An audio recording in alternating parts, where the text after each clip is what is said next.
So we're here to talk about global challenges and how you approach them in an inclusive and equitable way.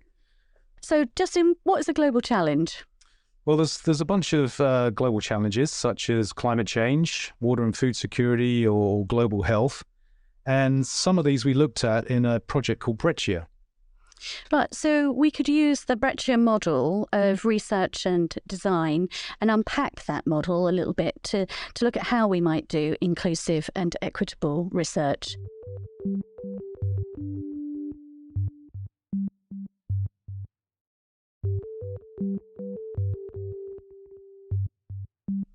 Right, so what were the highlights for you of the project in terms of how we did that? I think the fact that everything was very local, the starting point of the local was very inclusive.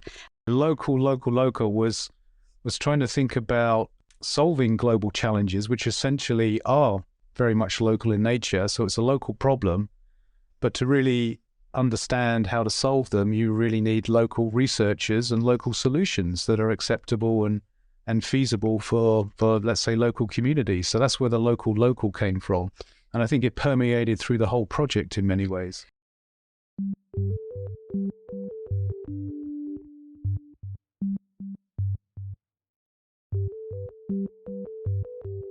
But it was also very good for individuals as well, and in being inclusive. I think, as one of our researchers put it, usually the research objectives of the consortium are predefined, and that it's unusual for researchers, I think particularly perhaps, in other countries, to have that opportunity to design their own research projects.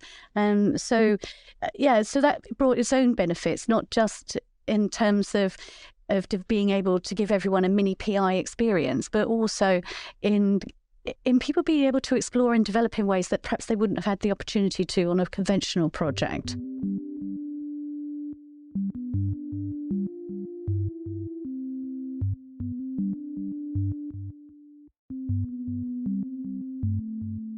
I think we try to make the project as flat as possible. Mm. So obviously you've got to have people in charge and to be ultimately accountable and to design things at a certain level, but also to try to give people as much experience in leadership within the governance structure of quite a large project. And I think that was really valuable to everyone.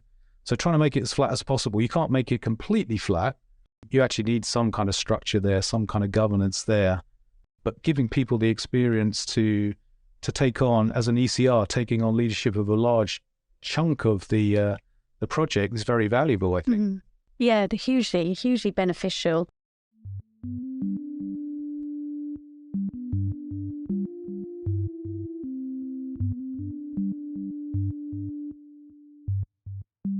You didn't do all the training by yourself. I mean, one thing that came out of the project was the expertise and experience and skills right across the project that we leveraged.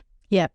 I mean, I think that's another part of the inclusivity of BRECcIA. I never intended to do all the training. We had external consultants and contributors as well. But I think the real thing is to sort of say everybody in a team has expertise and knowledge, and they bring that.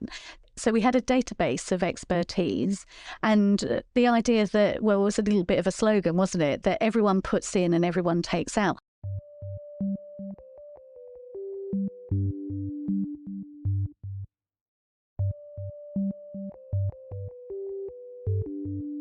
And the other thing was that we invited everyone to do everything. So, as you say, we had Sarima, who were providing research management training, and knowing that academics, particularly in lower middle income countries, are likely to take on a number of roles, and research management is one of those roles. But I thought it was beneficial for all researchers to participate in that program, and to not necessarily to become research managers, but at least to understand what different services perspectives are, and likewise for the research managers themselves to understand the research side.